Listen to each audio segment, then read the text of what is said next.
Good morning, everybody. How you guys doing out there? Oh, camera's having a little trouble focusing. What's up, everybody? Hope everybody's doing well.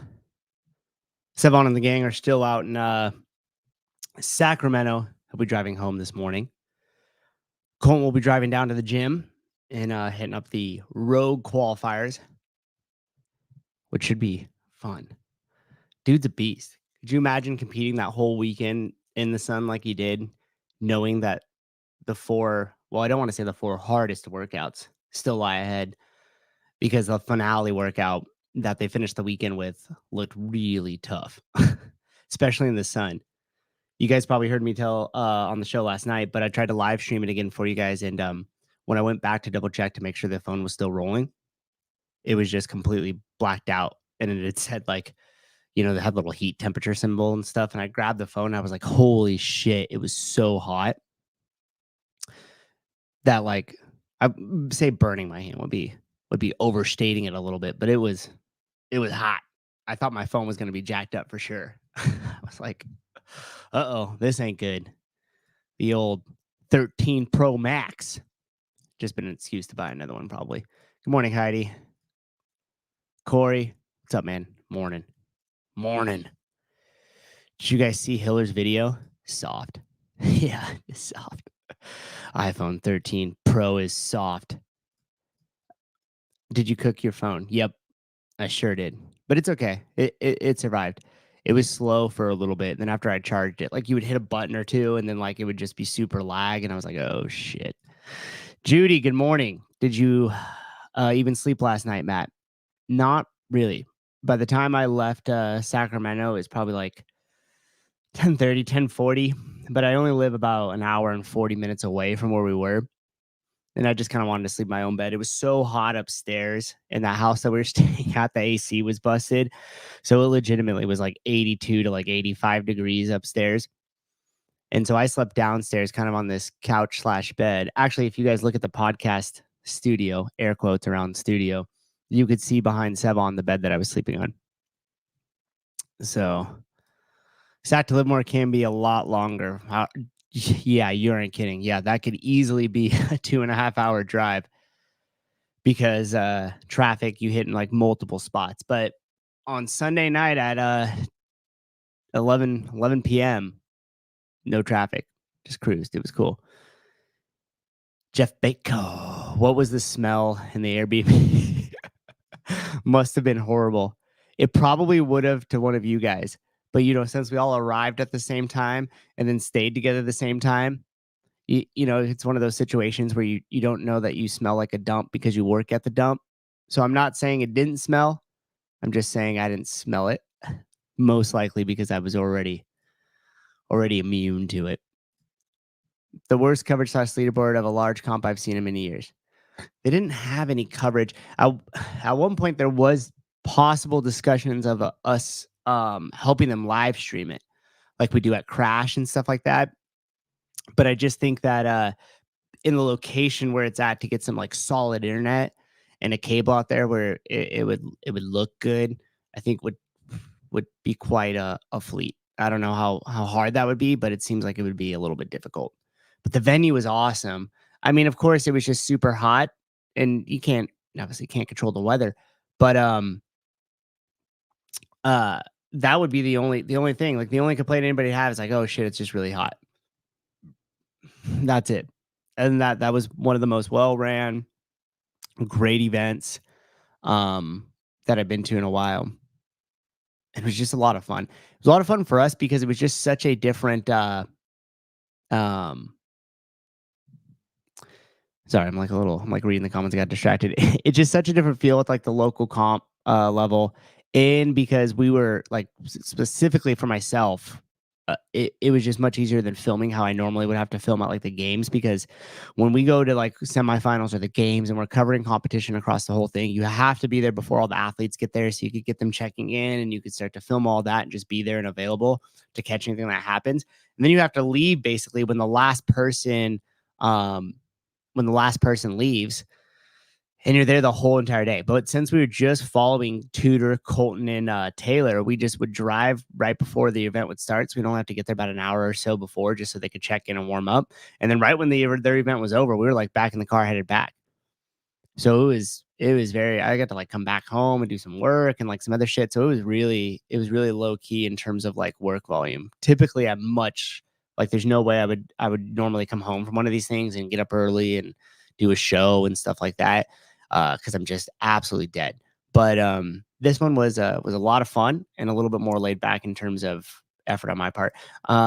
Mason, not even any Insta posts, no workouts posted. We talked to them about that actually, and we're like, "Hey, if you had just a couple of volunteers that were willing to hold a few phones, like you could have done what I had done from my phone." And other than the heat issue, and I'm sure you could have some workaround with it. Other than the heat issue, it probably would have been okay. I mean, you guys saw it on the Instagram live. I watched a little bit of it back, and for an Instagram live video, it seemed like it was doing all right as far as not being too choppy and still being able to hear everything, which I guess is better than nothing. And to your point, Eaton Beaver, how was the swim? Well, I didn't get in the water myself, but they definitely had all their bases covered. They had just as many paddle boarders out there following each one of the swimmers. There was a very clearly marked buoy line all the way around, so there's no way you were getting lost or going off trail. It was super small too. It was like 200 meters, super short. And they had lifeguards there, lifeguards on duty, lifeguards on the shore, EMTs there, or actually I think it was the fire department. You guys saw Hiller's post, so they had a lot of stuff. And the interesting thing too is like they had some sort of I think it might have been CHP running like training exercises with helicopters, which was interesting. So this one was good.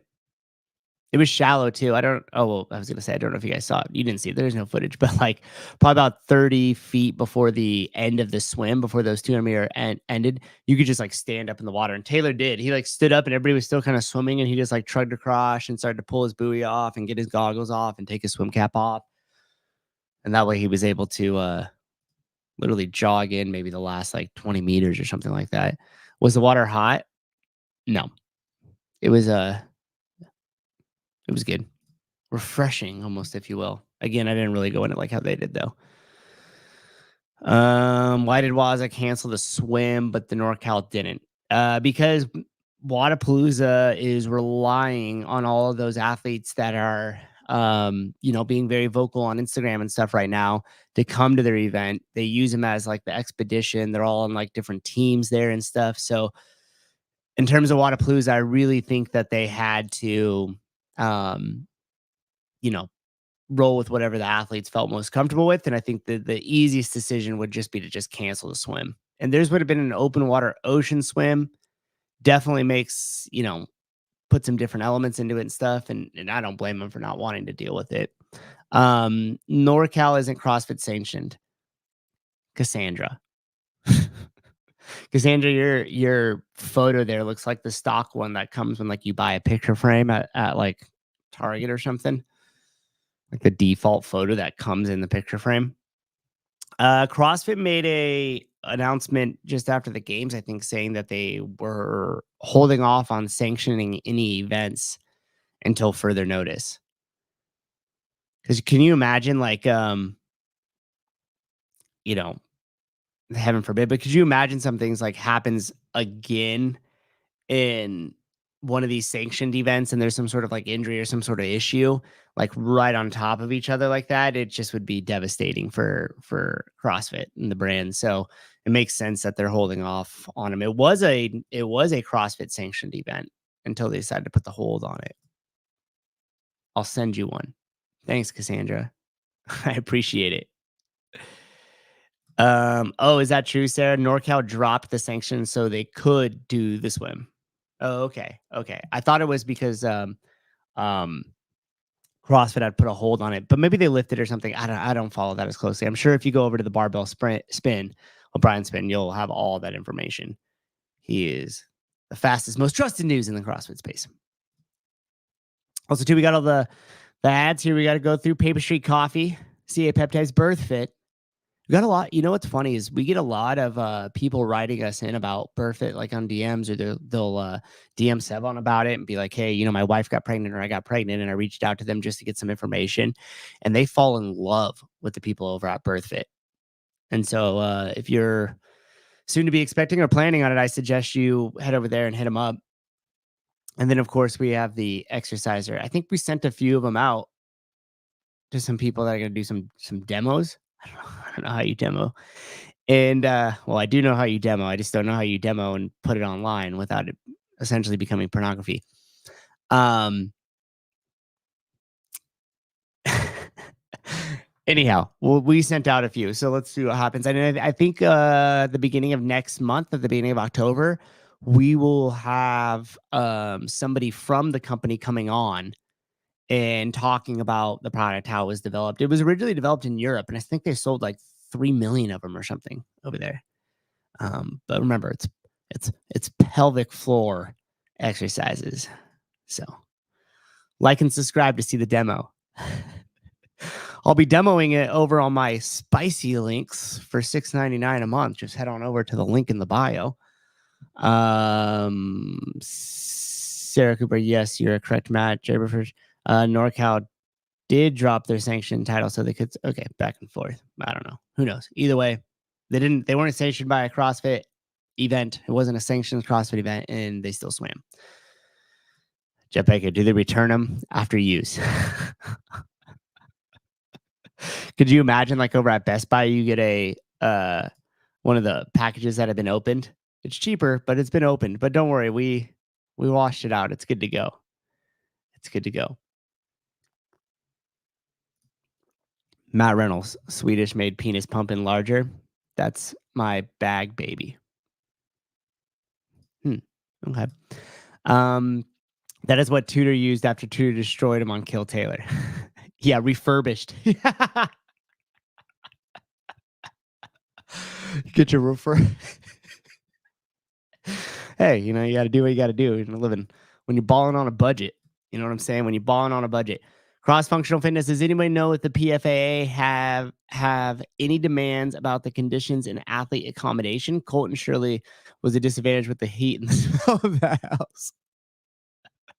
It didn't smell that bad. Actually, I don't know. Okay, so I got some oh shit, have you guys seen this? Let's watch a little bit of this. Hiller's a beast. I mean, you guys already know that. But he filmed the final event at the NorCal Classic.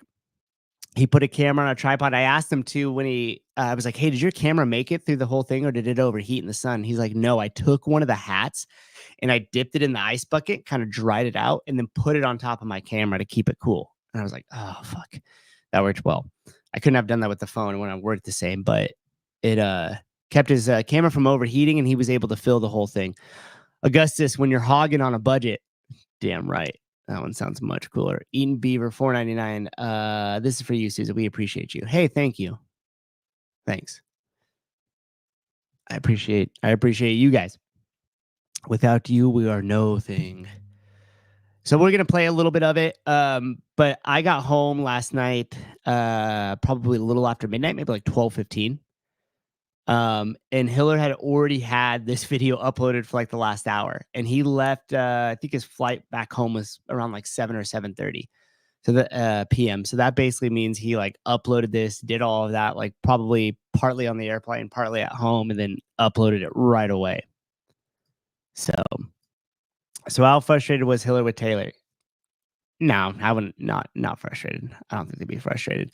But if you guys were to hang out at the house for a little bit, especially when all of us are talking, then just like kicking it in the morning and getting some breakfast or either at a dinner. And we filmed some of it, so you guys will get a little inside look.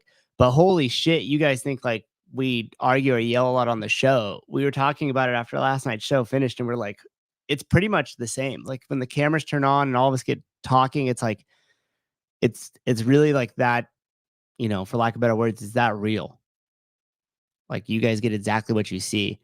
And yeah, so I guess it's down goes Souza. Why do I go down? What happened?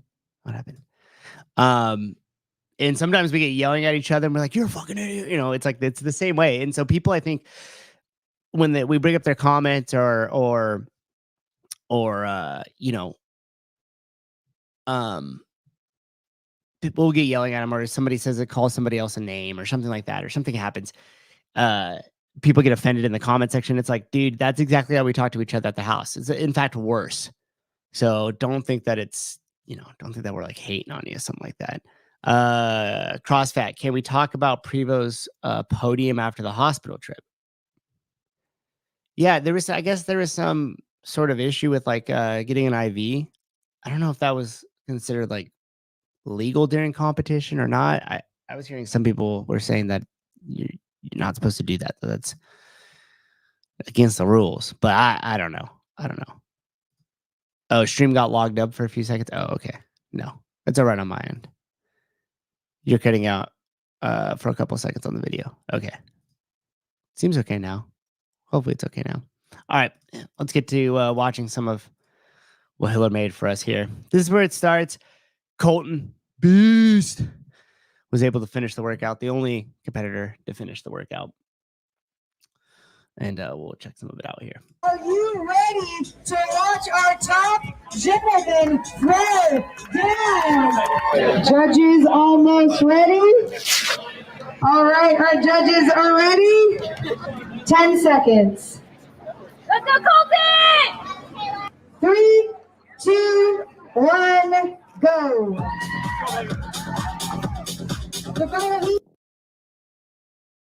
Oh man, and it was so hot out there too. Like, I don't know if you guys could just get the sense from the video here. And you could see where my phone was right over the top of Colton's head here. So right where the bars are sitting, that sun was just brutal. A couple of the competitors I heard said that like it like burnt their chest a little bit, like right on their collarbone, because of how freaking hot those bars got. Good strategy. Go to the hospital, get fresh fluids, swap in, and kick some ass. So hot. Yeah, crazy hot. I don't know exactly the temperature, but when you grabbed him, it was like, shit, that was burning. Okay, we'll skip through some of this. You guys should definitely go watch this whole entire video here. Personality, throwing around a whole bunch of weight at incredibly low body weight. Said weight twice. So let's break down this workout, Kelsu. If you troll the internet, look around, scour the annals of Reddit, what you're going to see is that this is annals of Reddit known as one of the hardest, if not potentially the hardest, CrossFit exercise workout, CrossFit workout out there. It's 100 thrusters per time when you do it the conventional style, and it's 5 burpees every minute on the minute. Off the top of my head. You know what was cool that NorCal Classic did? You guys see all the straw hats, the big straw sun hats. They gave all of us those for free when we checked in. That was super cool of the event. That 28 by Tudor, 34 by Colton already, and 24 by Taylor. And I don't believe that they are bar based. I believe that they are just regular old burpees. Those burpees end up taking an extreme amount of time. And this 100 reps at 135 pounds for the men, which ends up being 95 pounds for the women, is freaking terrible. Have you guys ever done Kalsu? It's not as popular of a hero workout as some of the other ones, but it's the every minute on the minute, 5 burpees and 100 thrusters for time. I've done that work at 135 for the guys, 95 for the women. I've done that workout twice. I've done Kalsu twice. And that is fun. If you just want a mental grind and a test, it's insane. It's insane. You were there? I'm so sunburnt. Oh, yeah. It's hot. It was hot. Souza got that CA subsidized Wi-Fi. No, it's the overpriced but lesser quality. I wish it was subsidized and I wouldn't have had to pay for it. No, it's overpriced and shittier than normal Wi-Fi. That's how California works. You pay more and you get less. Graciano Rubio separates the men from the boys. Absolutely. When we did that workout, we did the workout at the gym, not for the class, but the first time we did it was like Thanksgiving, I think. This might have been in like 2015. And we were like, hey, we have the class workout. I think at that time it was like a partner workout or something fun. And we were like, after the last class ends at 10 a.m. at 11 a.m., if you want to come and do Cal Su and just give yourself a mental test here, we're going to be doing it after the class ends. And people broke down in that workout. We probably had about 20 of us, maybe like, yeah, give or take. And half the people like right around, and there was no time cap on it. It was just like go until you finish or quit. And quite a few people quit. I want to say it took me somewhere around like the 38 to 40-minute mark back then. It'd probably take me a lot longer now. I worked out. CrossFit. There's a moment in Cal Su that just feels helpless. You've done the workout because you're 100% right. Like you feel like you're gonna, time it up, and you're like, okay, I'm gonna do my 5 burpees. It's gonna take me about this long, and I could get like 7 thrusters in a round, and I could kind of rest for that other minute, catch my breath, then go back into my burpees. And probably like 4 minutes in, that game plan just goes out the window. And sometimes you end up doing 5 burpees and like 1 thruster. And when it gets down to that and you're like halfway through the workout, you're just like, holy shit. So for these guys to do it in that 10-minute time frame is insane. Did Taylor decide not to do the road qualifiers? Yeah, Sabrina, I think he decided that he wasn't going to do the road qualifiers before the weekend even started. I think he was kind of kicking the idea around and was going to see how he felt and stuff. But it's amazing he did as well as he did. Like think about how his last couple like 2 weeks were. He went out to Italy, flew straight from Italy to Sevon's house, spent the night there, like day and a half, one night there, then drove from Sevon's house another 4-hour drive or 3.5-hour drive up to Sacramento, and then went right into competition. I would need a couple of days to recover from the Italy trip and, get rid of the jet lag and everything else. And he still went in there and crushed it. So, but no, I don't think he's planning on doing them. And his flight was early this morning. They flew out like now. I think he's flying out like right now. So he'd have to fly all the way back and then get right to him, losing 3 hours in the process as he goes to the East Coast, not to mention the travel time. Jake Chapman, victim. He's a victim of vacations, of wonderful vacations in Italy. So go check out this video that Hiller made. It's incredible how fast he got this out. It's really cool that he did this. And it was funny because right as we were chilling, he's like, I think I'm just going to film the whole last event. And I was like, and do what? Just upload it? And he was like, yeah. I was like, dude, that's genius. And he's like, okay, cool. I'm just going to go for it. So he just threw that camera out in the tripod and hammered it out quick. So shout out to Hiller for that. Dude's a beast. Dude's a beast. Especially when he woke up at 3 a.m. and made the Danny Spiegel video. The real Kevin, Danny Spiegel just flew back from Italy and was at NorCal. Don't be a puss. It's because Taylor ate the gelato. Shit, dude. I never asked him if he ended up getting the gelato. I hope he did. You should never be so wound up in your eating that you can't enjoy gelato in Italy. Come on. Come on, man. Come on. Okay, I got some more clips here for you guys. I got this little bear in front of the screen over here, and sometimes I can't see the bottom of it. That's why I'm always like jerking my head around there. Okay. So this is the most ridiculous comment section. There's another one. We're not going to go through that here online, but if you know, you know. And I'll play just a second of this here, and then we'll scroll through some of these comments. I don't even know how comment sections like this end up starting. But here's our pinkish noise. All of y'all are calling me Daly Williams, so let's find out. Whoa, I never meant to brag, but I got it where I want it now. Whoa. Okay. So anyhow, then you go to the comments and look at how many likes. 121,000. 21 pronouns. Rage against the vagine. A day to regender. Jesus. My chemical castration. Holy shit. Sis them of the down. Boys to them. Red hot willy choppers. Holy shit. Dude, these are ridiculous. Oh, Iron Thaden. Les Zeppelin of Mice and Them. Look at this guy has this nice picture of like him and his wife on their like honeymoon or something, or like their thing, and he just comments that. Holy shit. No offspring. Oh my gosh.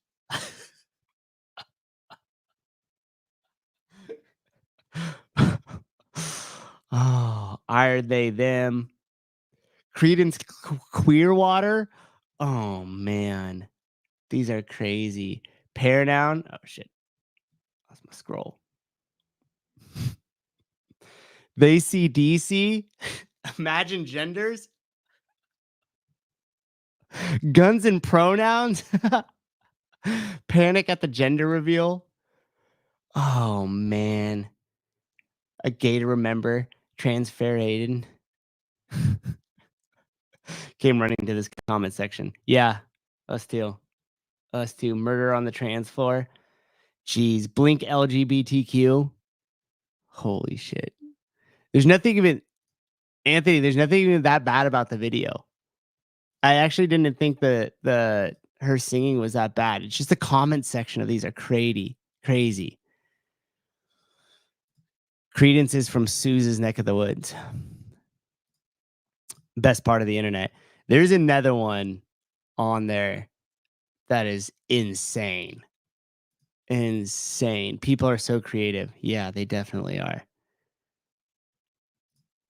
I think she leaned into it, which makes it better. Monetize the post. Yeah, for sure. I mean, anytime you lean into it, it has 220,000 likes. I mean, that video, let's see how many that has. Reels. It's got to be, yeah, 7.6 million. Then she has another clip at 3.6 million. Insane. But yeah, I'm glad she leaned into it.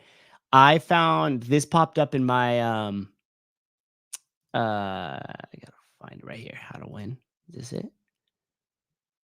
Okay. And you guys will first see this clip and you think you probably think, oh wait, what are we doing here? I kind of know where he's going with this, and it's not. This is gonna be how you lean into it. Like how you just like go with the flow. Who somebody said it there. I think she like CrossFit. Yeah. Blink one ain't a dude. Gosh. But funny nonetheless. Yeah. The comments are, I mean, even she probably thinks some of them are funny. Have to admit. Okay, so here's this one. This is I couldn't tell if that was a she. Fair enough. I shouldn't assume. Okay. So this is Fly for a Ginger. Hands-free shoes make going through airport security a breeze. Okay, so we'll watch the clip first, maybe, unless there's some music to it.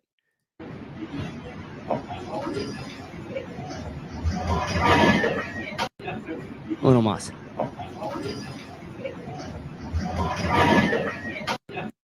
Okay. Wait, we gotta find. Oh man, it's not gonna show it like it does on. Okay, so we'll open up some of these things because she commented back to almost all these comments, and the first one on here was, if the comments feed her, we should really stop. But she said, "Please don't. I'm so hungry." And then this one, let's zoom in a little more. What's your vertical jump? Wouldn't know. I never jumped before. God dang, this thing is so freaking annoying trying to. This is a sign to lose 100 pounds. She replies, just 100?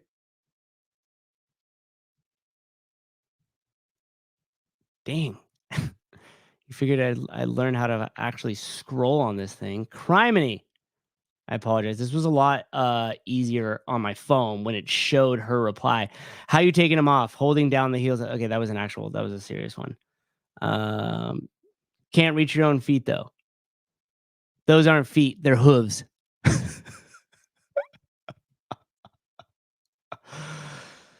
What if I took your phone and speed walked away? She writes, I guess it's yours now. This build attainable? If you believe in yourself. I mean, literally, she just like, she killed it. Like, what else are you going to do? You go in there and you come to hate on her and you like make fun of it and she just leans in. Let's see if we can find one more. I want to comment somewhat. I want to comment something mean just to get roasted by you. Let's see. She responded to that one. Some of y'all are just silly little mess. I don't even know what that word was. But are they really that comfortable? Very. They're my go-to for vacation. Okay, now they're like real comments. Anyways, I went through that and just popped up on my Explore page and I watched it. And I went to the comments and I just thought it was incredible. The way she just like went back at everybody. You got to go there. I don't know why. It fucking sucks on desktop. It was so much better on the phone. And you could see all of her comments because usually it'd be like the one that populates underneath, like as it populates her reply underneath the comment. And it's pretty funny. She gets back at everybody. Jake Chapman, she can't stand on her own.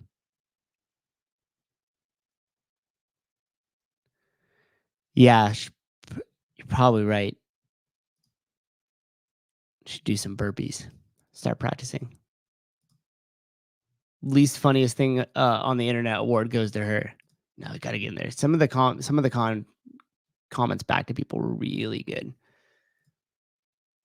Some of the comments back to people were really good. Okay, it's weird. I don't know what that is. Remember? Oh yeah, this is a good clip. Terrence McKinnon's last words 25 plus years ago. Here's something juicy. Tall Patrick, guys, you said previously Haynes and Urban are fired. Has this actually happened? As I'm not seeing anything publicly yet. You may not see anything publicly. You may not. Oh shit! I should probably turn this call line on. I'll turn the call line on so nobody calls in.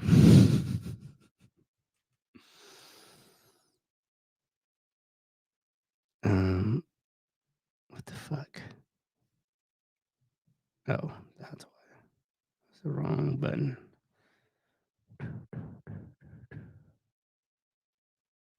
Okay, and then which one's mine? 925 number. There it is. Okay. All right. If you guys want to call in, it probably won't work, but there it is. Nonetheless, I don't think you're gonna, dude. I don't think you're gonna see. I don't think you're gonna see anything public about that firing, but it seems like a strong rumor at this point. Haynes doesn't have it in his profile. Okay, well, if it's not in his profile, must make sense. I saw them at the games walking around doing nothing but texting around zero shooters. Seemed productive. They still had their job at the games for sure. But yeah, I'm surprised you saw them. Typically, you don't even see them. At least I haven't. Souza, which pharmaceuticals do you use to help coaching long days at the gym? Mostly meth. But you got to be careful nowadays because that shit's stepped on with a bunch of fentanyl. Do the opposite effect. Hey, what's up, Jesus Louise? How you doing? All right, check this out.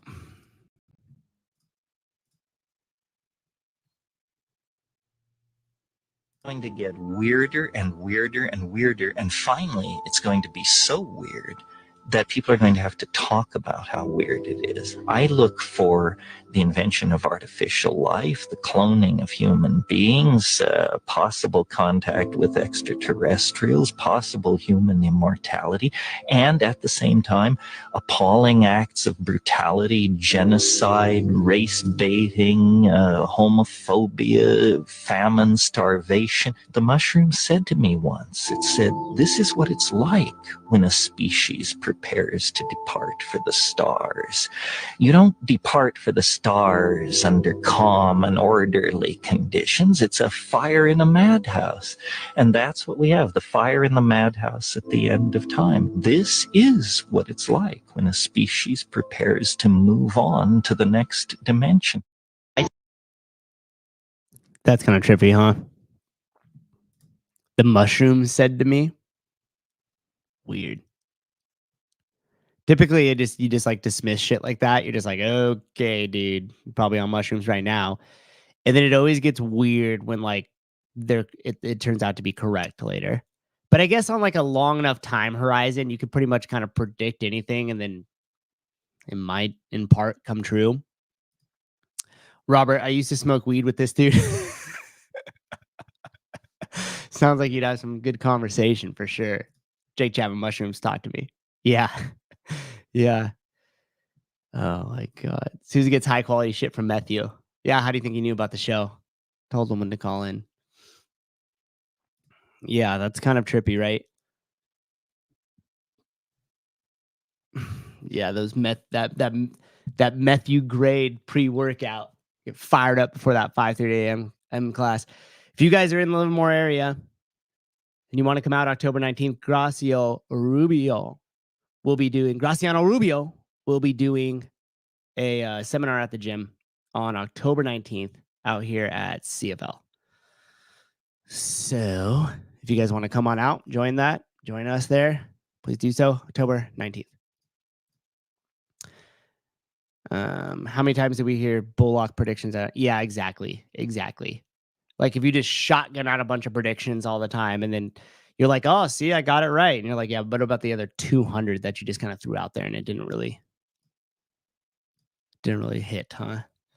The days later mushroom effect always bugged me out. Done mushrooms a couple times, but it's been a long time since. Dude, Jacked 3D. Now that's a fucking throwback right there. You remember Mesomorph too? Dude, Jacked 3D got like pulled off the market. Hold on. Oh, what the fuck? Hold on. Now my Bluetooth doesn't, now the whole phone doesn't work. Okay. Damn it. Can you hear? All right, we're just gonna have to do this thing.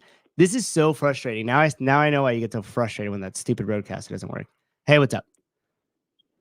Hey, can you? A little bit. It's choppy. Try again. And I have to hold the phone to the speaker because my Bluetooth button doesn't work for some reason. I don't know. Yeah, good times. Yeah, I have you on my AirPods. Oh, okay. Hey, by the way, I just spoke to Rios, and he's also going out to our BSI event on September 21st. So that's cool. So me, you, and him, we'll get to hang out. Oh, that's awesome. I'm glad he's going. Yeah, I was pretty stoked to hear that. Yeah, that's cool. Are you driving home right now? I am driving home. Oh, cool. How was it? What did you guys get up? Is everybody gone out of the house or what's going down? No, when I left, Colton was still there, and Taylor and Lizzie were there, and they just woken up. Oh, okay. Okay. For some reason, I thought they had an early flight out.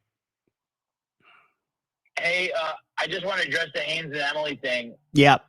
I know many of you have heard the story many times before, but when Eric rose about the company, I was head of the media department. Basically, what had happened was, it's funny, Taylor thought that Greg had fired me. Greg never fired me.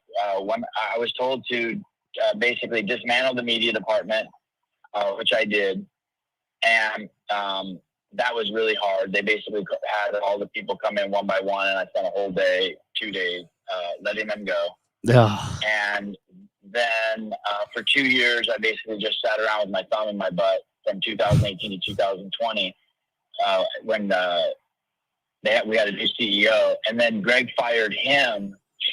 And then at that point, when Greg fired that CEO, he made Dave CEO, and Dave quickly put me back as media director, and I began reassembling the media team.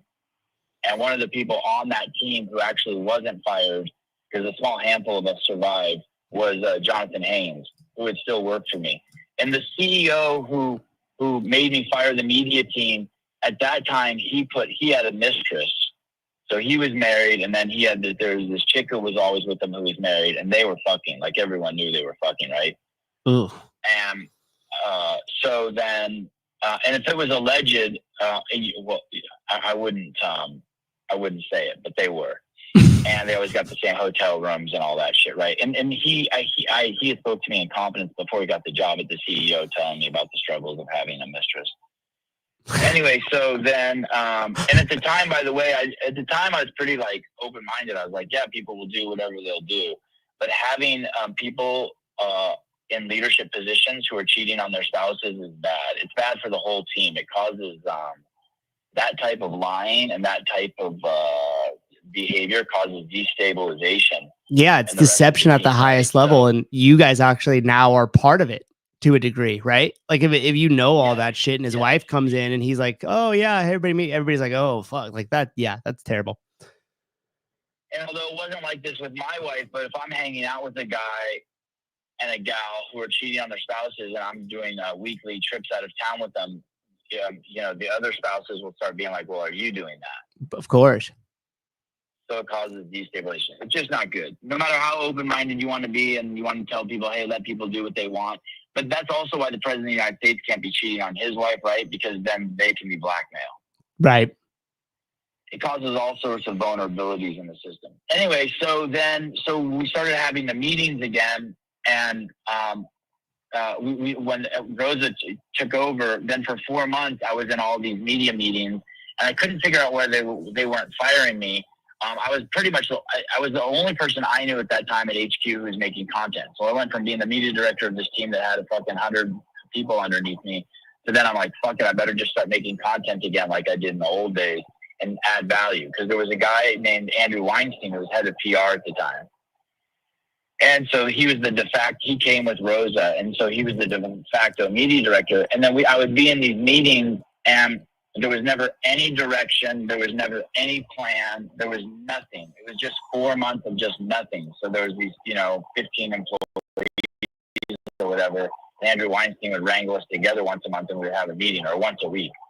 And in those meetings, all of a sudden, he would always call on Jonathan Haynes and ask, what does Jonathan think? And I thought, God, that's so weird. He's so low on the totem pole. Mm-hmm. And I would call Andrew and, once a week and be like, hey, is there anything I can do for you? Anything I can help you? I'm working on these projects. And I started going back to level ones again and filming and going to affiliates and film. And I was the only person doing that. No one was giving me any direction. I was just doing what I knew how to do, just add value, right? Yeah. And then basically what happened after that was, allegedly, how the story goes is, the day came when the state made it so it was okay to fire people again because you couldn't fire anyone during certain parts of COVID. And on that day, they fired my wife and I. My wife was part of the affiliate team. So we get fired, and that's when basically the reign of terror began. And Haynes and Emily sucked their teeth into every CMO and CEO and CFO and the HR person that came through there. And it was during the BLM thing. You have to remember, so everything was BL. And Haynes is black, right? And Emily's a girl, and like if you go to her website, it's just full of like, at the time, it's just full of all this rainbow shit, right? And even when I went to her ex-husband's account, and I even saw like one of his proudest moments in his life is when he got the fucking rainbow-colored Converse shoes, right? So she's married to this like fucking cuck. And they end up getting a divorce. And as the story goes, it was because Haynes and her were fucking, right? That was the alleged, those were all the rumors like being spread all around through CrossFit. So she was an intern, supposedly he fucked her, and then they climbed the ranks together and they sunk their teeth into everyone. And and Rosa brought in DEI as opposed to HR. And that was when the reign of terror began, because then what they could do, supposedly, is they could coordinate attacks on people. So if they didn't like you, Souza, the way the stories and rumors came out of there is they would get like 5 people to report you to HR. And then you would be fired. And so they did that, and they had a list supposedly, and it had me and Justin Berg and Tyson Oldroyd and Dave Castro and just all these people on it, right? That's crazy. They were doing an amazing job of that. And it was 4 years of a reign of terror. They were a true sickness in the company. It's weird how 2 peons like that could just fucking dismantle the whole fucking system. but they held a reign of terror on all the social media and all the YouTube. And then this one really fucking horrible person came in. I don't know if it was Allison or who it was. She's a member at Chris Spieler's gym. And I'm not sure who it was, but they put Emily finally in charge of the budget, is what I heard, for the media department. And then she used that as a whooping tool. And they slowly cleaned house until they didn't have any white males, or maybe one white male left in the department. And it was very forward facing. We would all see the articles that came out that said, look at all our girls, you know? Yeah. And then at that time, I don't have any proof. And then Dawn came in, and the reign of terror continued. And then fucking Haynes and Emily were given a gift from God. They were given this fucking completely fucking, if you believe DEI is racist, the most racist. I watched all of the videos that are Annette Rivas says, that all the podcasts I can find on the internet. She's a current HR and people's person. This lady's name is Annette Rivas. And people will ask her questions in these podcasts like, what's your greatest achievement? And she'll say stuff, my diversity hires. Right. Like, just imagine your greatest accomplishment. Not, I hired the best team ever, the best merit, we had the most growth, the team got along the best. It was always my diversity hires. And then she would complain that even when she had diversity hires, that the company still didn't operate well because the people would always complain that they didn't feel welcome. Well, let me tell you two things about diversity hires. One, everyone at the company resents them and hates you, regardless of if you're gay or straight or black or brown or whatever. They hate you. And the second thing, if you hired on diversity, they're never going to be happy, because anyone who would accept a job based on diversity is never going to be happy anyway. The whole premise of their existence is fucking complaining and playing the victim. So they get this, Dawn brings this fucking whack job from fucking Facebook. And she's the quintessential, I hate to say it, she's the quintessential DEI people person. It's an obese black woman. And that's just the way it is. Look at the one for Delta. Look at the one for Facebook. Look at any of them. Look at the one for Harley Davidson. Just go through and look at them. They all have the same profile. But Emily and Haynes and her worked together allegedly to just have a reign of terror in the company, and it became impossible for fucking anyone to do anything or say anything, and they've been paralyzed for 2 years because of that. And it's pretty bad. Now, I don't know if this is true, but what I heard is that Annette's team is 3 other obese women and a gay Mexican guy. Weird. Just imagine that as your team, but your greatest thing is diversity hires and not merit hires. Yeah. So now you have this team. And by the way, when I worked at CrossFit, like, our office was more than 50% fucking Mexican. It was double the number of black people to the number of black people who were in Santa Cruz. There were fucking lesbians were the fucking crown jewel of the fucking company. There were tons of them. Hey, dude, you guys had all the DEI shit way before that. You know what I mean? Like, it was just a group of people from Santa Cruz. I remember going there in like 2018 and seeing all of them. Yeah. And lesbians loved CrossFit, so there was always an ample supply of fucking, like, lesbians. But let me tell you something. I never once thought of them as lesbians. I was never like, yep, she's a lesbian. I'm just in hindsight. I never thought of Haynes as a black guy until it was clear that Rosa was fully engulfed in BLM, and that I have to assume, because Haynes is completely incompetent, that he only got his job because he was black. Yeah, I mean, and they were probably protected. There was so much toxicity there. It was ironic that I got fired for toxicity, because I knew 3 women who didn't lose their job there who fucking married men. And like you could ask any woman who ever worked with me, I fucking never stood within fucking 5 feet. Hey, I was very respectful of all the women there. The crazy thing is like, you remember when Dave went on Talking Elite Fitness in like I think right after Greg maybe sold the company or something like that. And Tommy brought up, or maybe Sean did or something, I can't remember exactly, but it doesn't matter. They were like, oh, well, hey, we're going to talk about like how it was at HQ and kind of a toxic environment. I remember specifically Dave laughing and saying, Greg wasn't even there. You guys were there.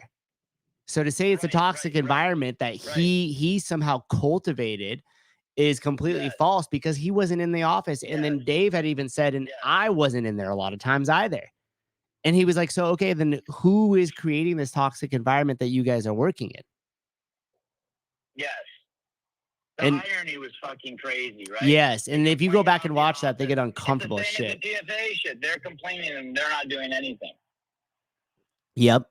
But the irony is all the contractors and all the workers we had there who all of a sudden were like showing up to work with fucking BLM shirts on, and the people who were just all BLM, they ended all of those same people when Luca died. They drowned. Those are the same people that fucking turned on CrossFit at that time. Haynes, Emily, other contractors, and it was crazy. And this has been a really vindicating moment for them because that's what the woke always do. Like I already knew how all those people were going to react, the people who survived, because that's how they always act in trauma. They start eating their own. Their desire for self-preservation is like fucking gross. It's like, yeah. And it kicks in so quickly. They're such cowards. Hey, and that's why I also think quickly. It moved from self-preservation to assuming as much power to build a hedge in the company, right? So they probably knew, hey, we have this time right now to where it's a shakeup. We have new people coming in. We also fit the bill of what they want the company to look like, quote unquote. And so to look like, yes, exactly. Yeah. So then now they could go ahead and just get in there and say, hey, by the way, like we're so happy you guys are here and turning this around. This means the world to us. I feel so much better now out at the workplace. I feel like I'm more productive. And, by the way, we're not quite there yet, but, and then, oh, well, what do you mean? Oh, well, there's a few other people, a few other bad apples that are still left over. Oh, well, tell us about that. And then there you go. Right. It feels so good. I wonder if when Don's gonna wake up and see that Annette Rivas has been the ringleader, and that she's a fucking cancer of the company, and that the whole premise of fucking CrossFit is personal accountability and personal responsibility. There should be no tolerance of tattletaling or going after people. But basically, the whole company was paralyzed. When I was there, we were 10-to-1 doers. Do you know what I mean? So for every 10 people who could take out the trash, there was one person who told you to take out the trash. So our offices there were full of people sitting in front of computers editing videos. Oh yeah. Writing journal articles. There was we didn't do meetings. We did meetings once a month, once every 2 months. Yeah. Well, you didn't have to. We had one guy, Tyson Oldroyd. He ran all the fucking media. We had one guy at photography, Dave Ray, ran all the photography, and then he had his teams, right? But ironically, even the people who led those teams could shoot and edit. So Tyson might have had 30 employees. When he went out, he would fucking be also shooting, also editing, also. And so, and then it went from that to people who couldn't do anything, right? Just absolutely nothing. Like they had to sit on their phone and give them a piece of content so that they could post it. And that's where the company's at now. And they've hired this new CMO, Jenna Hawka, and the fact that she's been I don't know how she did it, but the fact that she was there must be some sort of weird shit going on. Strong henchman asset of Annette Rivas, must have been amazing assets for her to fucking just push the only agenda she knows how to push. Mm-hmm. And they're gone. And I don't have any deep insights into Jenna Hawka other than met her a few times. She's been amazing. She's a great listener. And I wonder, I have to assume that she spearheaded that or she had to give the okay on that. And that must have caused some serious tension. And now it's going to be up to Dom. Now it's going to be up to Dom to fuck, she chopped the body off the dragon. It's going to be up to Dom to figure out whether he can fucking behead the dragon. Hey, do you think that there's a possibility, especially like in the wake of everything that happened at the games this year and everything else, that the managing partners over at Berkshire just think, okay, fuck, we need to clean house in here completely?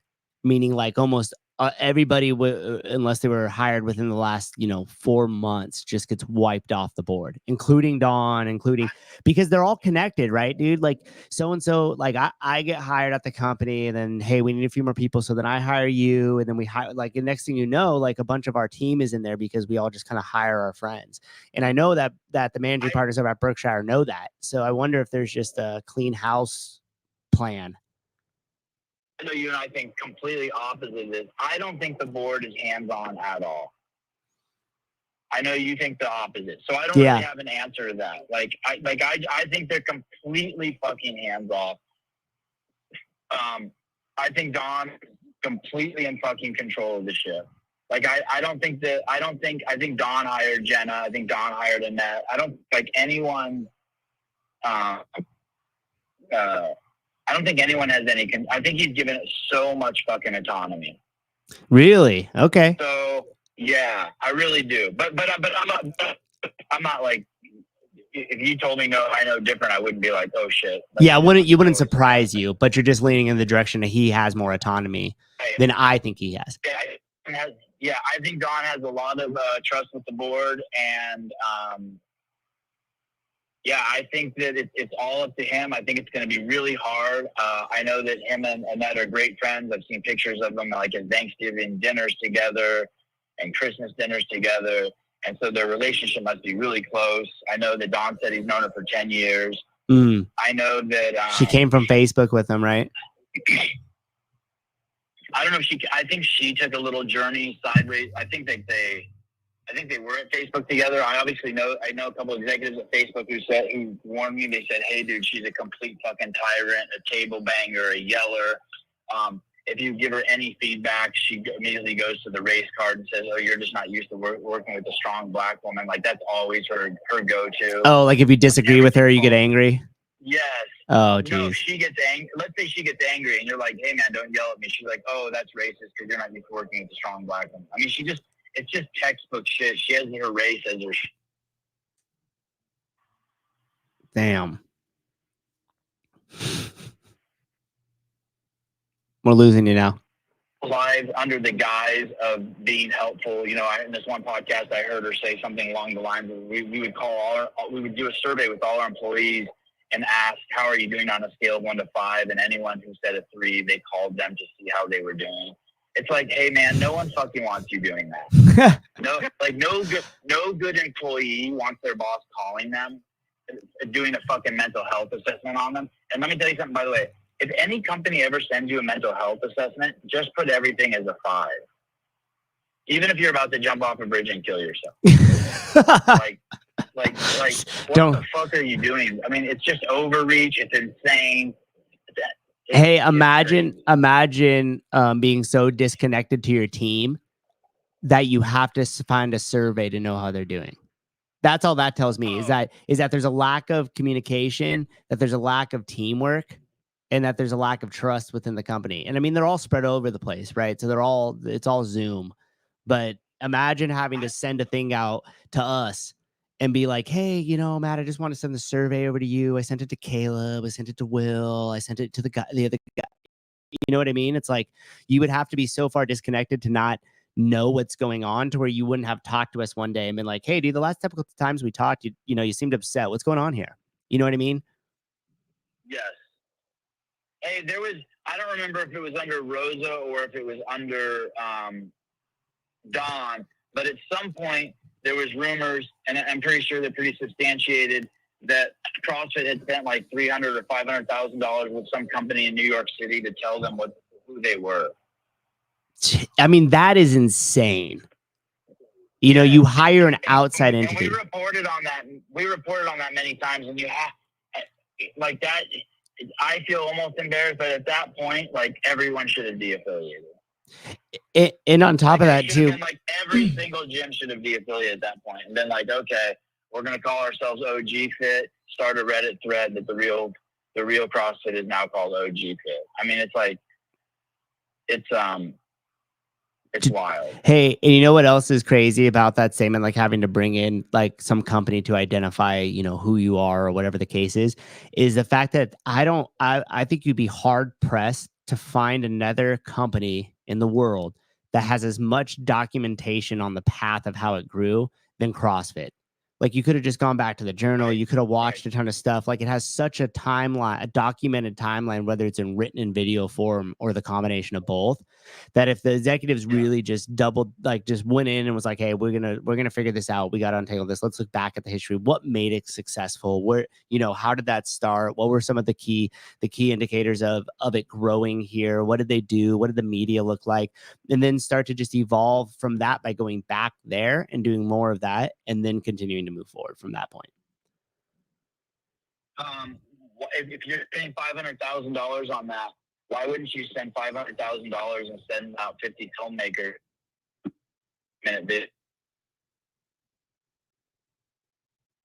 Shit, I lost you.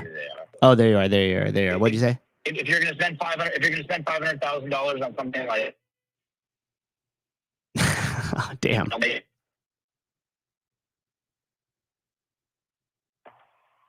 Shit, it keeps cutting out. It keeps cutting pretty bad.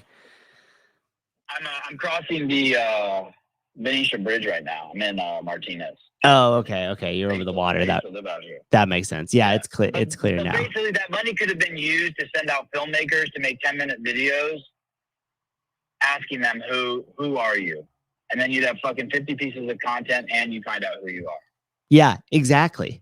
And you would, in the craziest part about it is you probably could have done majority of it even on a volunteer basis, let alone spend the money, right? Yeah, I'm realizing more and more. Greg always said we didn't do marketing. We don't do marketing. We don't do marketing. We never have done marketing. Right. And people would always say, well, the games are marketing. And I would be like, okay, yeah, the games are advertising. But now that I'm starting to see at 52 years old what marketing looks like, we never actually did marketing, and the games actually weren't marketing. Right. Marketing is when you give something, when you try to sell something to someone, and we never did that. If that's what happened, that's what happened. Right. But it was a byproduct. It was a byproduct of what we were doing. Yep. It was always a byproduct. Yep. And by the way, just so everyone knows too, a couple things. If the games went away, Rogue wouldn't affect Rogue. If the games went away, it wouldn't affect CrossFit. None of it really. Like I have fucking the financials for the company for the whole time I was there. I watched how everything worked. I had access to fucking everything. All the pundits on the internet who say stuff like that, they have no idea how the fucking that model works. Right. It's like saying if you just stopped drinking Coca-Cola, you would fucking die. It's like, no, you actually would not die if you stopped drinking soda.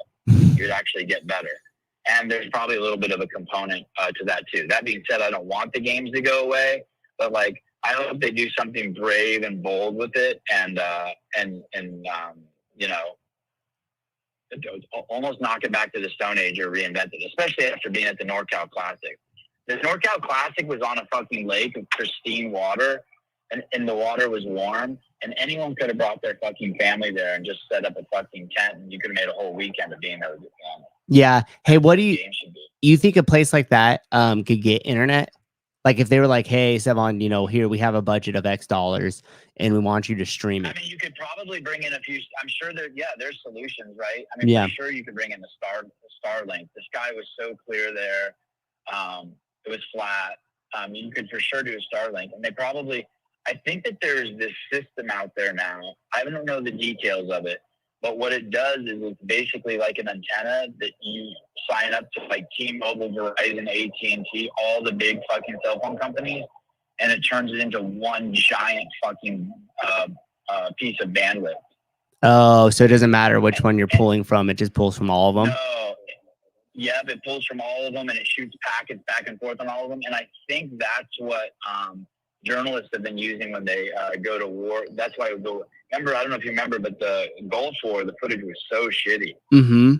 And now when they're like in the middle of Ukraine or wherever in Gaza, like it's fucking amazing. It's because they've cracked the code on that shit. Mm. And I think it's relatively cheap. It's just like a cell phone, but you have your plan costs 5 times as much because you have 5 plans. Right. Hey, did you remember seeing any drones out there? Drones. Oh no, I didn't see any drones this week. Man, I was just thinking about it right now. Like there could have been some amazing shots on the trail run, on the swim. We should have brought a drone. Yeah, totally. Hey, there's a new drone that just came out. DJI got. I'm gonna get it. It's called the Neo. Uh-huh. And it's really tiny and it's relatively inexpensive, and you basically supposedly it can just follow anyone around. Hey, do you think we And could DJI makes it. is there a possibility to do drone stuff and like have that video feed go into StreamYard? So essentially you could use it as Yes, like you would a yes, phone. yes, Oh, yes, that would be fucking nuts, dude. We yes. should test that That's soon. basically what they're. Yeah, that's basically what they're doing at the games. Yeah, just get a little transmitter from the drone. Yeah. So it's just like you just pull the video feed into wherever you're streaming. Hey, you know those things you have, you and Will set up with the wireless setup that we used At Crash? at Crash last year? Yeah. Yeah. You can just they have little carriers that the drone's carrying. Just attach one of those to it. No shit. We should definitely try that. I wonder if we'll have enough maybe we could try it. Yeah. RB said try it at Crash. We could, but I think majority of it's inside. I have a drone now too. I have a Mavic 3 Pro that's crazy, and I got like shitloads of batteries for it. It would be so easy to do. Man, I would It's love a really to try loud that. drone, though. Yeah, I would love to try that Okay, with a let's do drone. Think of how insane that would be if we had a little drone that we could stream in on, and like when people did the trail runs or different things like that, or we could test it at the ranch, take it to the ranch. That would be dope. Yeah. Yeah. Yeah, that would be Anyway, cool. so that's the history. That's where we're at. I have great hope for the current CMO. Hopefully, we see more media. Like I said, marketing's different, but I think culturally, it seems like she's ramping up really fast. And I think we're almost at the end of a reign of terror. So that happened there. That was really bad, you guys. I mean, really, really bad. If you know any employees at HQ, and hey, it wasn't just employees at HQ. All the agencies, all the companies that interfaced with HQ on a media level, complete nightmare for them. I mean, complete. I mean, just think what we saw at Wodapalooza. I'm assuming Dylan must be ecstatic. At Wodapalooza, they gave them a fucking $40,000 spot in Vendor Village, and CrossFit posted like 10 things from Wodapalooza and never tagged them once. That's insane, dude. It's insane, dude. That's a reign of terror. And I have to assume it's because Haynes and Emily hated Dylan or something. Dude, it literally just seems like destructive though, too. Like even if like HQ had a thread of the thought of, hey, we need to just invest in the ecosystem, like doing super simple things, like you said, going out there, shoot, collaborating with athletes, collaborating for sure with the venue and the event. I mean, are you kidding? And it's just weird that they don't have that mentality. And maybe that's why we're seeing the reign of terror of over, because other people in the company now are starting to realize and come around to it and saying like, okay, these are not the people. Right. Yeah. Hey, media NorCal, they handled the media perfectly. Minus the fact that we they didn't have a live stream. How they treated us was fucking amazing. Yeah. And they could have even done what Hiller did. I'm surprised more events don't do what Hiller did. They could have just put two cameras or one camera on a tripod and just kind of floated.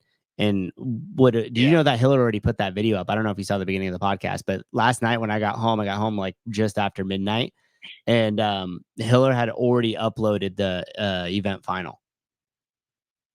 Yeah. Insane. We all watched it last night. If anyone, dude, Cole Mertens is on another planet, dude. Yeah, he is. I'm excited to see. I'm excited to see him in action this afternoon. He's unreal, dude. It's I've been with a lot of fucking athletes. I remember Graham Holmberg was pretty unreal.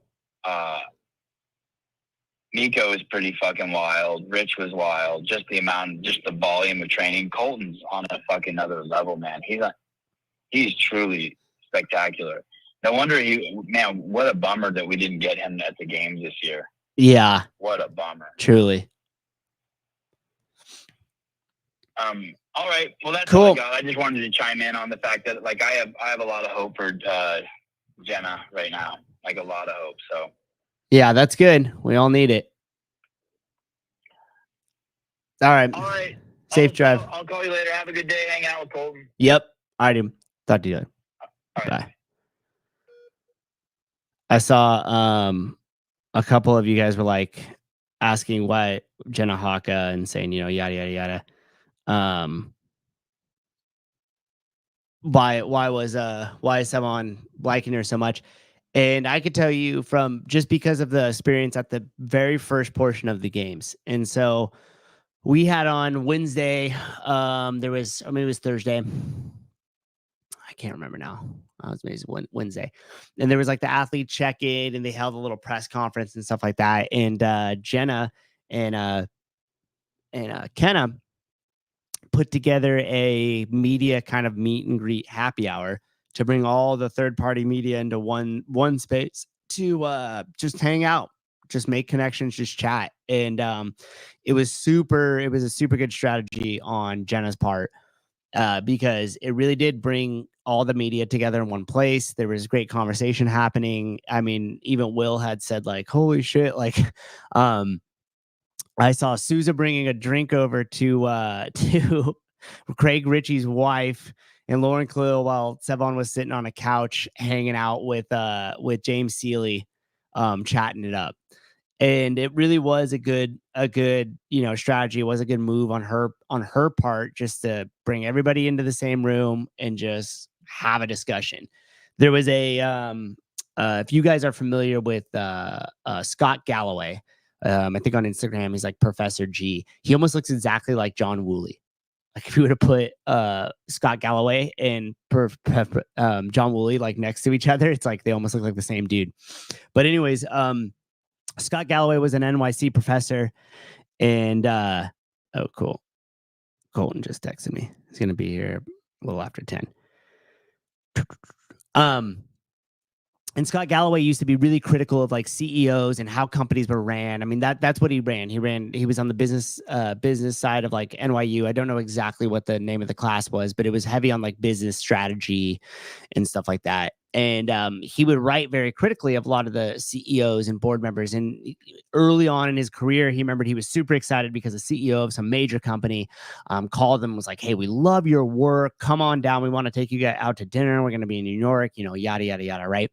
And so we went and had dinner with him and stuff. And then the company did a couple of things that Scott didn't agree with. And he went to go like write about him. And he realized as he was sitting down to be critical of the CEO and to be critical of the rest of the people that worked there, he couldn't, because he had a relationship with them. He knew them at that point. They had had dinner together. I'm sure they talked about their kids and their families and all this other shit. And he had a quote, and I don't know if it was his or somebody else's, but it was basically like, hey, you can't really hate anybody up close once you have a relationship with them.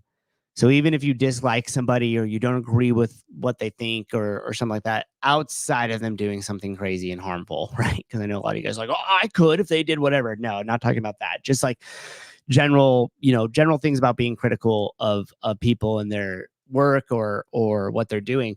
And he was like, you can't hate anybody up close. And when he realized that having those relationships clouded his judgment and ability to write critically about the companies or the people within the companies, he was like, I never took another dinner with a CEO or a politician or anything ever again.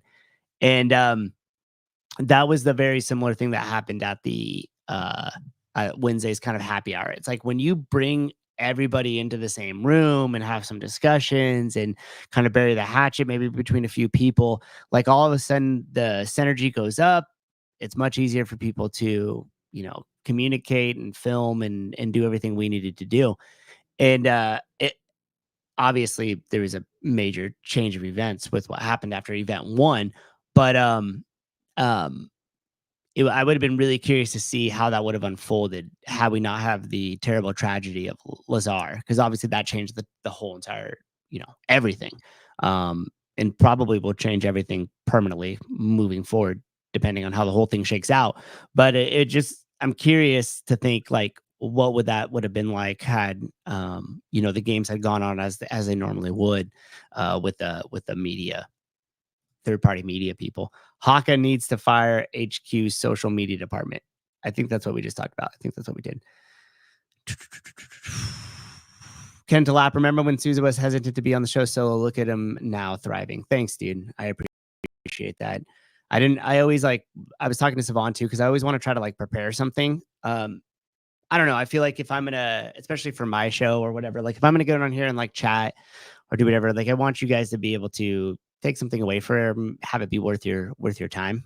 And I was talking to Sevon last night. And I was like, yeah, I don't think I'm just gonna throw some clips in here so I have a couple talking points, because there's been so many times when I've got on here and just the comments and hanging out with you guys. Maybe if the phone freaking worked, we could have more call-ins.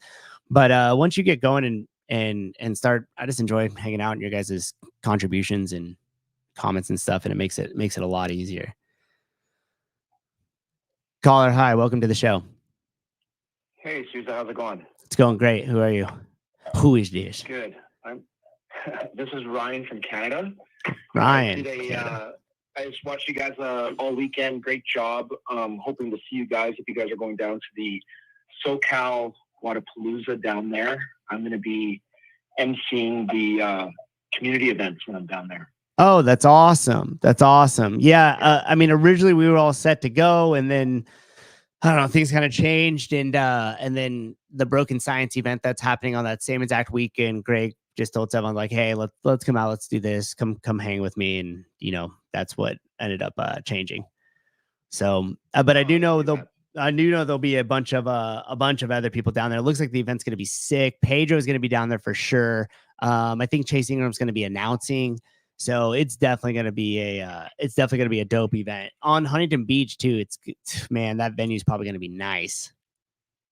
Yeah, it's going to be my first trip down to California other than just a layover. So I'm looking forward to working with a bigger crew like that. That'll be awesome. So yeah, that's really cool. Do you MC other stuff too? Is this your first time at something this size, or how'd you get that gig? So I've been emceeing CrossFit events. I just actually did a strongman event this last weekend So I live in a town called Kelowna, which is the city where Brent Fikowski's from. Okay. And so I've been a coach since 2012. Oh, awesome. Kind of in that generation of coaches. I'm almost 50 years old. Been part of the communities for a very long time. And I've just kind of been emceeing because we started our own little thing, kind of like you guys do. And within your gym, and somebody's got to get on the mic and kind of create that atmosphere. So that's kind of what I've been doing, and it just kind of grew and grew. The biggest one I did was a couple of local events. We have the Okanagan Throwdown and things like that. Can West Games, which was just before it kind of went under. I didn't get to do too much there, but it was one thing there. But yeah, my goal is to eventually get to the games or some of the bigger events like Wadapaloozas, the Rogues, and just even if it's just the community events, I look forward to it. Yeah, that's awesome, man. That's awesome. So, unfortunately, we won't catch you this time, but hopefully on the next one, you'll be on that competition floor announcing. Yeah, no, it's going to be great. So the reason I'm calling, because I'm going to play devil's advocate here to the PFAA. Okay. So in my past, I've worked under two union. I've had two union jobs in my life. One was for steelworkers. The other one was for like a manufacturing company. So we were union, and when the PFAA is talking about all these safety, blah, blah, blah regulations. So I know you've had callers in the past talk about this, and just setting some light that this is kind of, when something like this has happened, you almost want them to go, I hope CrossFit goes so over the top with their safety shit. It makes the woke athletes really decide to eat themselves. And it kind of always does that. So what I'm saying is, okay, you want all these safety certifications. So if I wanted to, say, drive a forklift, I have to have a certification. Right. If I want to run a certain machinery, I have to have a certain certification. If I wanted to be in a certain department, I had to get certified, so on and so on and so on. So what's going to be interesting and what they should do, cool, you want a swim event, you have to take the CrossFit Level 1 swimming certification to participate in our event. Oh, you want to push the snail? You have to take our CrossFit Level 1 snail pushing certificate, and so on. That make it so over the top, because every union will have to protect themselves, just like every company has to protect themselves in the event that somebody could get hurt. So if I was in a certain area of the manufacturing plant, I had to learn how to lock down all the machines, turn off all the electrical. It was all certified stuff. Yep. If I want, you know what I mean? So yeah. And not without going into details of everything, and rambling on, but you could go so over the top to piss the owners of Berkshire, who's not Greg Glassman, like a single entity person. Mm-hmm. You're talking about people like, oh, cool, you want to talk about safety? We're going to implement safety up your ass. Mm-hmm. And that's kind of what could happen if you keep poking this bear. That is going to happen. And the thing is, where do you think the money for all these certifications and judges? So if you want good judges, you're going to have to pay them just like every professional sport does. Mm-hmm. So now the money is going to come out of not their pockets, it's going to come out of the athlete's pockets. Cool. Well, it's no longer $275,000 because $100,000 of that money has to go to paying the judges. Yep. And on top of that, done right. and it's going to cost athletes more money because you think all those certifications that they would have to go through to make sure that they're competent in the movements that they'll see for safety reasons is going to be free. Right. Like, no way. And I fully agree. Those out. If you want to partake in a CrossFit event, then you have to be a level 1 certification. Minimum, right? We want Minimum. to make sure that you understand. Yeah, minimum. I think it should be level 2. Yep. I think that you should have to also be part of an affiliate to be partake in a CrossFit event. Now you're I talking. know this is extreme, but I'm like, I'm going extreme, but because I've been a part of communities for so long and I've seen the difference between your classes versus your competitors. Mm-hmm. They separate themselves. There's a definite apartheid between the two. Yeah. Two different entire entities on how the class and how, like, I've been a part of gyms that are just community-based only. They do not allow athletes in it. I've even been in a gym where our owner at the time, this is a long time ago, he actually did not want Brent working out in our gym. And he told Brent, I was like, no, we're community only. We don't have time for athletes, blah, blah, blah. Mm-hmm. Which is like shocking because back in the day, we're like, really? Like you didn't let this guy work out? Now he does let him do 1 or 2 things here and there because we had the equipment at the time. Right. But his focus, the owner's focus at the time was community. And now you realize, like, oh yeah, like we're about making money. That's the problem, is that people don't realize this is a business. This is this person's sole thing to run, and the athletes don't make us money. That's right. It's just an extraction from the community, not a contribution. No. And I like Brent. Brent, as a good guy, our kids have played together and stuff like that. But yeah, as being devil's advocates, like, dude, you're poking the bear for everybody else. Like, yeah. And I get where they're coming from, and I think there is rules like, the ring straps, all this stuff. And when I work out in our gym in our basement, I'll replay all the CrossFit behind the scenes shit. Some of the stupid shit that, say, Adrian Bosman says, or some of the stuff, it's like, well, the strap, it's maybe my lack of competitiveness, but I don't think the straps really made a difference. Well, yeah, it is your lack of competitiveness because you've never swung on 30-foot straps. Right. Right. Like, or the fact that the difference in heat on black beads in artificial turf when heated will cause friction for the sled pushes. Mm-hmm. Like, it's stuff like that. And I get that. But also, on the same hand, those athletes have never, if anything, participated in organizing a weekend-long event, let alone help judge a weekend event. No, there's a massive disconnect. There's 2 sides of it. Yeah. There's huge disconnects. Yeah. So and don't get me wrong, there's some of the head coaches in the NHL, they've never played hockey at a high level either, but they're still the best at what they do. Right. Because they have the passion behind it, they have the knowledge, they have the brain that works for that, just like Dave Castro does. Yes, he's never competed in a CrossFit, comp style event that I know of, but also he has the passion and the drive to organize one. So I think basically what it is, I think they're just poking the bear. And if you really wanted to, and they keep on comparing themselves to golf and all this stuff. Well, how did that help? How did that work out for golf when all of a sudden Liv got involved?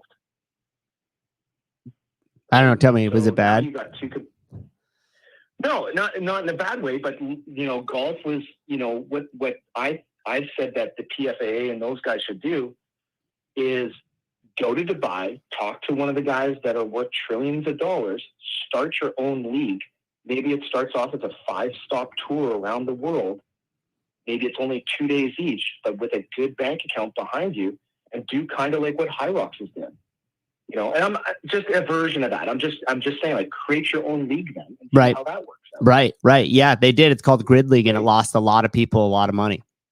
Yeah, exactly. Right. But yeah, well, Greek League's kind of like, it's the same thing. It's a kickoff of what CrossFit does. But if you want to, like, do a version of CrossFit games and then find a backer. Get the Dubai one jacked up. Don't just pick on one event out of the entire year where there's 3 or 4 major events. Rogue, Wadapalooza's, Dubai was kind of in there. You know, like, well, then pick one and support them versus CrossFit. You're picking on the Berkshire group. They don't care. I also think there's just ulterior motives there.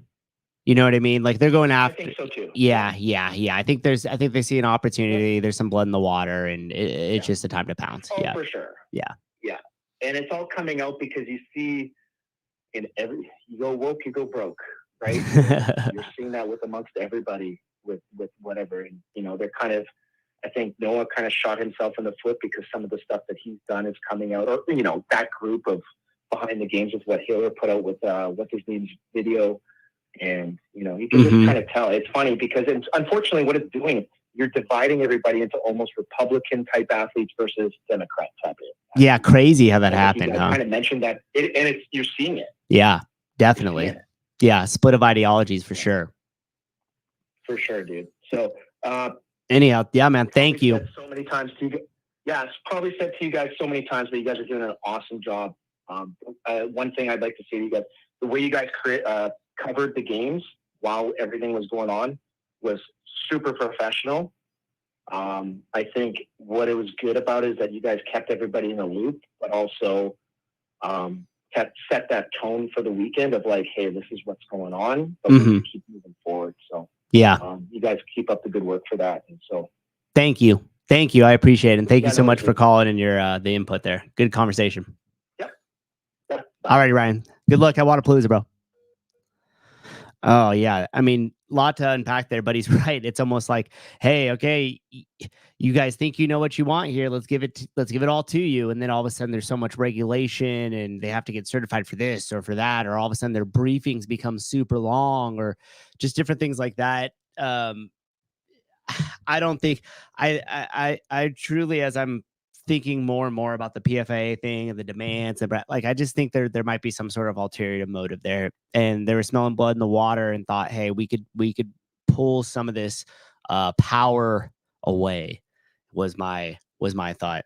I started a couple comments here. I need to like write stuff down. Oh yeah, we already answered that. Why does Sevi love Hawkins so much? Yeah, I was telling you, she made a very strong effort to bring the community together. Chris, the ranch games. Hiller was we were hanging out and Hiller was pressing me a little bit. He's like, well, what happens if Dave Castro, gets fired? And I was like, and I'm kind of like beating around the bush. And he's like, no, stop beating around the bush. Tell me what happens? Like, how does it affect you? Or like, what would you do personally?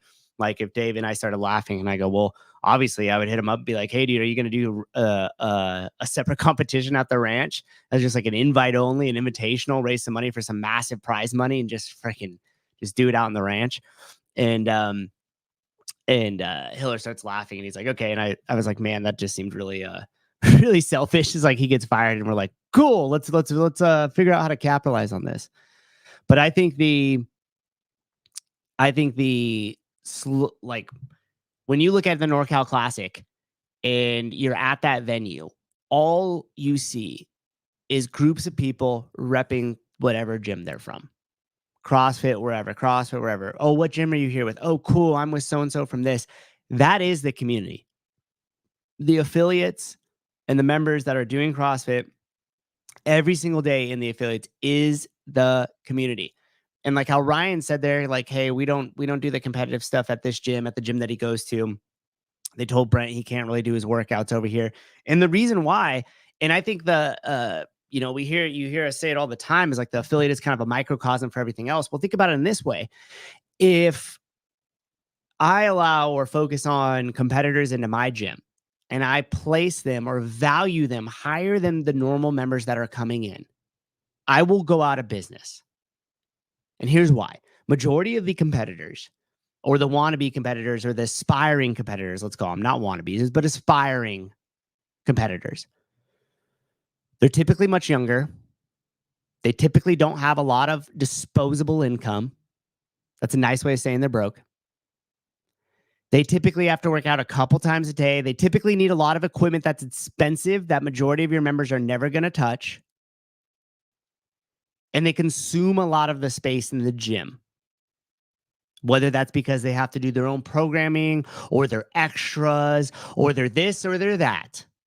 And what ends up happening is you'll have your small group of them that are over there doing that.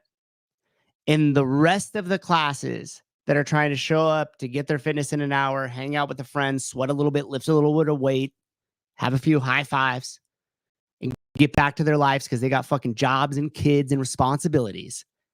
They have a lesser of an experience because of those competitors. It's the nature of the business. Trust me, I've tried it. We did it. And now at my gym, people hit us up all the time. Hey, do you have open gym? I do HWPO. No, I don't have open gym. You're more than welcome to come join us with the class. If you want to get a little extra squats or some presses in that's quiet off to the side afterwards, okay, that's fine. You want to get a little bicep pump or do some extra ab work? Absolutely. But if you're going to come in and hit your Metcon piece and your weightlifting piece, and then I have my cardio piece and I have to do this and that, and it's like, no. Because that ends up just taking away. And truly, you want to celebrate some of these athletes at the highest of the sport. And that's what the Open was so cool about. Because then you did the Friday Night Lights. Then your affiliate made it about that. If you were lucky enough, they showed up at your gym with the games athletes and did it. And you were able to do that for a short period of time. And so even like, okay, so for example, we had to piece together stuff to have Colton come over. Yes, I am. I am having Colton. And that is a completely, like, if you think that having Colton, who now I consider a friend, come in and do the workouts because he's very far away from his house and he only has today to do them and he has to turn them in by 4 and he's got to do all 4 of them. Yes, Colton's allowed to come in and do the gym. And here's the other thing about that, Seema. He literally said, well, what times are going to work? I don't want to burn any classes. I don't want to make a big deal out of it. And I definitely don't want to do anything that's going to affect the business. And I said, from 10 to noon, no one's at the gym. We don't have any classes. From 1 to 3, no one's at the gym. We don't have any classes. It's like, perfect. I'll do 2 of them during that time between 10 to noon. And I'll do 2 of them when I come back between 2 and 3. And by the way, having somebody drop in like that, especially when they have the character of somebody like Colton, that is exactly the type of competitor to express the sports side of CrossFit that I want in my gym.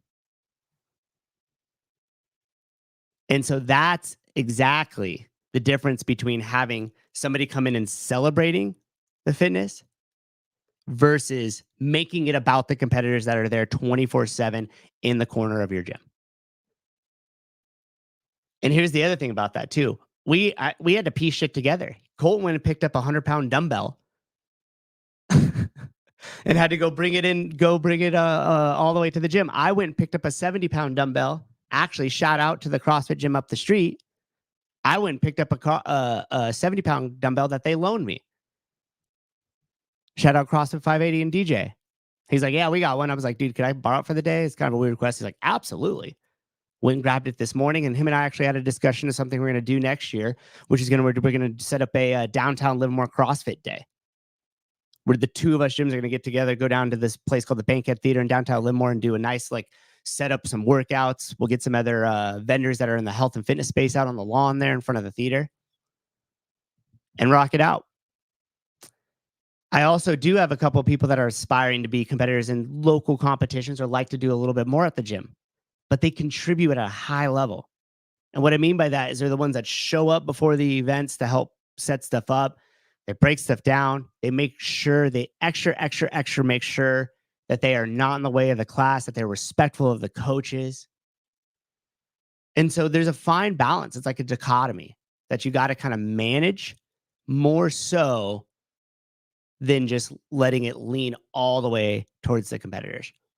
And if Colton had lived nearby, I would have loved for him to drop in every now and then and hit a class workout with us, or come in during the Friday night lights and do the open workouts. And one of the other things too is like CrossFit Crash, JR's gym. Great example of this.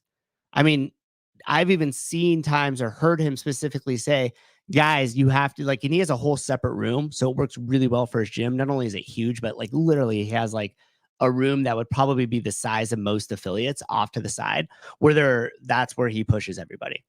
And even when we did the quarterfinal workouts at Crash, you guys didn't see it because the cameras went down, but the cameras went down and JR's like, all right, get this shit out, guys, grab all your stuff. We got to go. I got my noon class coming in. And all the competitors that are right there are stripping bars, putting stuff away, taking the banners down. We're all working together to get all the microphones, put all that away so JR could bring his noon class in. Because he's also focused on the community. And that's his priority. He has space and a passion for the competition of it. But his priority is his people that are there in front of him. And so it's just managing that. Miss Medeiros, how are you? It's lovely seeing you and your family. Always, when I tell Grace that I saw you guys, she's going to be jealous she didn't get to see you. Justin will be home this week, and that's what our gym, Fulcrum, will do. Open up between 1 to 3 when he's there. No class, he can do his training. Probably, and I bet you people love to show up when he's like finishing up his training session or something, just to get in there to see Justin and to talk to him for a minute and stuff. And those type of things are good. It's just about managing that, right? And that's really cool. SEMA Health and Fitness is becoming more and more individualized with technology and insights. Open gym models will become no. You're so fucking wrong. So that's a terrible take. No. You think technology and stuff is gonna? No, dude. It's about a coach. It's about a person in front of you. It's about a relationship that you build with the people that are leading the classes. This is the most powerful thing, not only to your improvement, not only to your mindset, but also to keep you coming each time. If you think the fucking gamifying shit on your Apple Watch or something like that is going to keep you coming into the gym, no way. Maybe for a select few that are like super self-motivated and stuff, but no, for me, it's all about classes. It's all about, CrossFit is built off community and connection. I mean, that's why when people get together and they come and watch other people exercise and stand in the hot sun, it's because they have relationships with the people. They connect with the other people in CrossFit. They want to celebrate and enjoy it. There's no way that technology and things will ever replace that. It can enhance it. It can help it. It could gamify it. It could do cool stuff. But it's always going to come down to the connections that you make with the people within inside your community. And whenever I do get these competitor types that come in and say, oh, I want to make it to the games. Well, first thing I tell them jokingly is like, I should never beat you in a workout then. And guess what? I beat all of them every single time. But I always tell people that first come in, I say, that's awesome. I'm super glad you have aspirations like that. For the first year here, don't worry about anything. Just show up very consistently. Work to the highest level integrity on your movement you can. Don't take shortcuts. And try to just work your way up to where you could do everything RX. And then once you could do everything RX, try to be at the top of the leaderboard in every single class, every single workout, no matter what shows up. Then if you get to that point, we could start talking about what it would look like for you to compete. And again, you have to have the time for that, right? Like, I mean, who has the time to work out between 10 and noon or 1 and 3? Unless you're doing this as like a full-time type deal.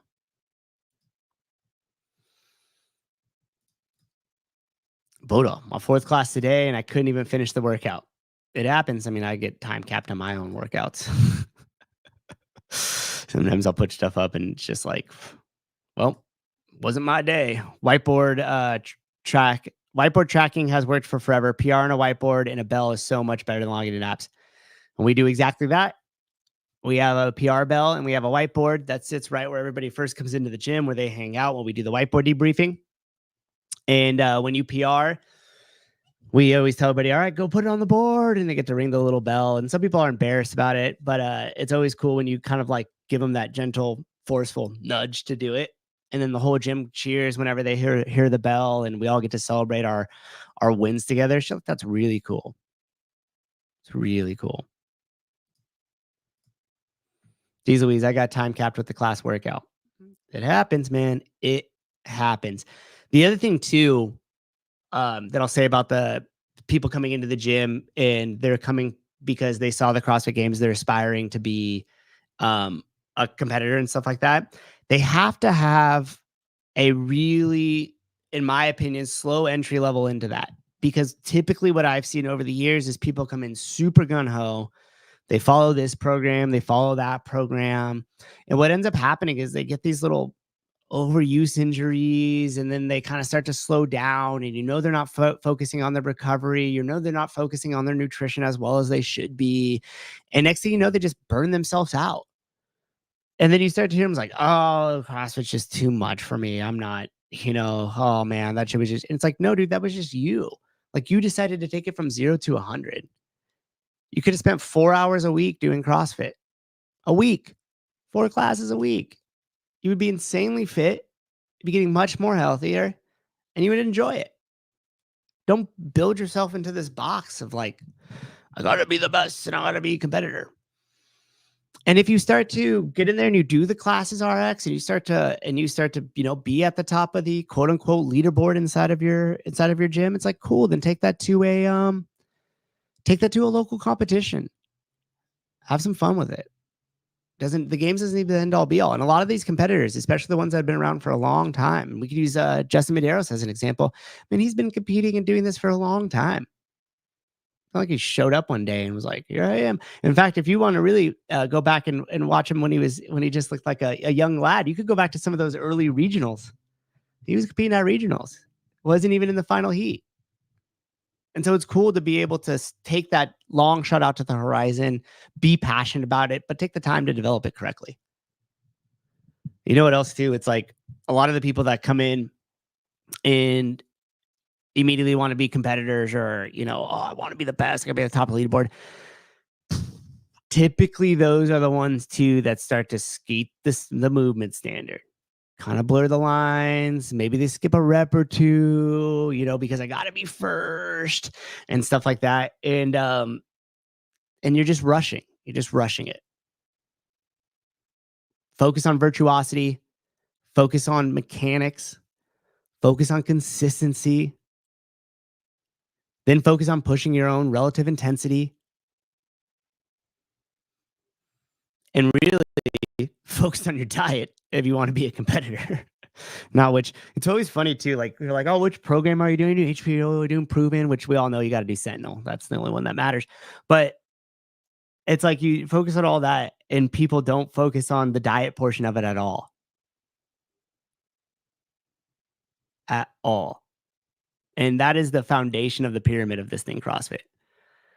So if you're eating like shit and you're drinking all the time and blah, blah, blah, and then you come and you tell me you want to be a competitor, and, you get blackout drunk on Friday and blackout drunk on Saturday, and then you kind of come in on Monday, and it's like, no, you're not. No, you're not. You don't have the discipline for it. I tell you that right now. Get your diet in check. Focus on the 23 hours that you're not in the gym. That's how you really get better. Matt, how much of a stickler are you calling out rep shavers? Well, okay, so Christian, this is kind of like an